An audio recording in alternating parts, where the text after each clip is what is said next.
Iggy Peck, Architect. Written by Andrea Beaty. Illustrated by David Roberts. Read by Miss St. Germain.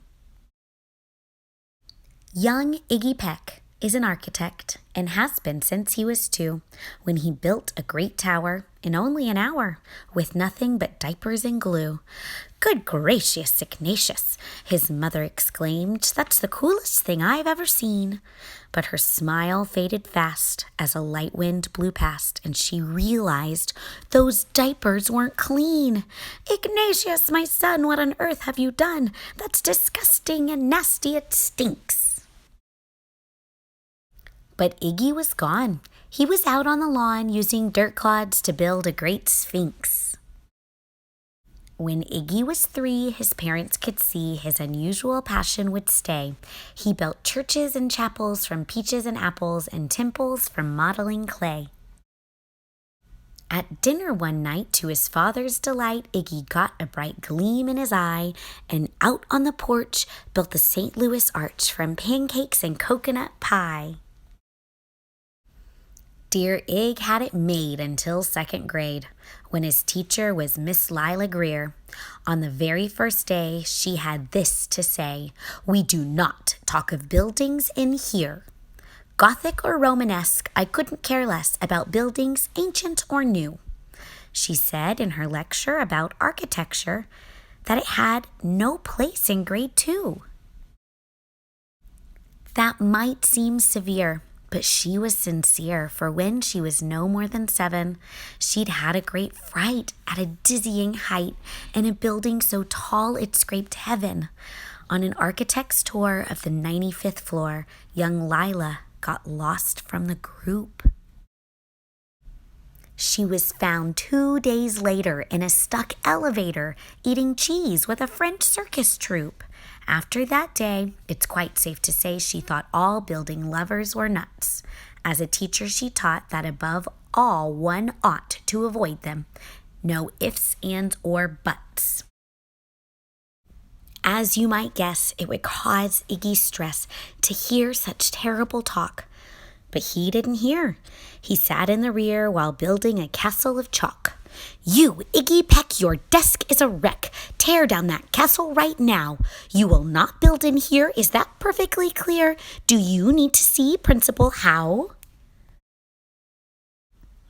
"No, ma'am," Iggy said as he lowered his head and his heart sank down to the floor. With no chance to build, his interest was killed. Now 2nd grade was a bore. After 12 long days that passed in a haze of reading, writing, and arithmetic, Miss Greer took the class to Blue River Pass for a hike and an old-fashioned picnic.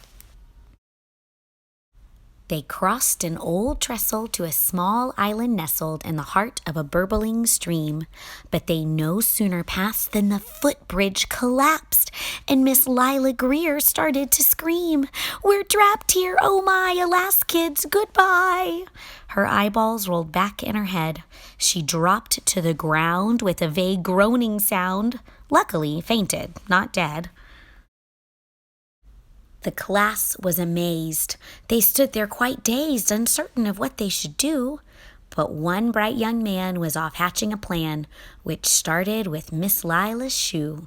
Soon each lad and lass there at Blue River Pass was working together as one. And when she came to, Miss Lila Greer knew that something quite brave had been done. She looked in the air and saw hanging there a structure with cables and braces, and on the far side, beaming with pride, were 17 smiling young faces.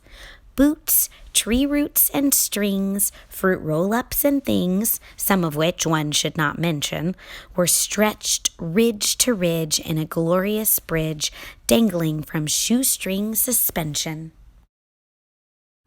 It all became clear to Miss Lila Greer as she crossed that bridge over the stream. There are worse things to do when you're in grade 2 than spend your time building a dream. Now every week at Blue River Creek Elementary in 2nd grade, All the school kids can hear, along with Miss Greer, how the world's greatest buildings were made. The weekly guest speaker in t-shirt and sneakers talks of buildings from Rome to Quebec. Of course, he's the guy who builds towers from pie. That brilliant young man, Iggy Peck. If this story captured your heart, please like this video and subscribe to my channel to hear more of my favorites. Thanks.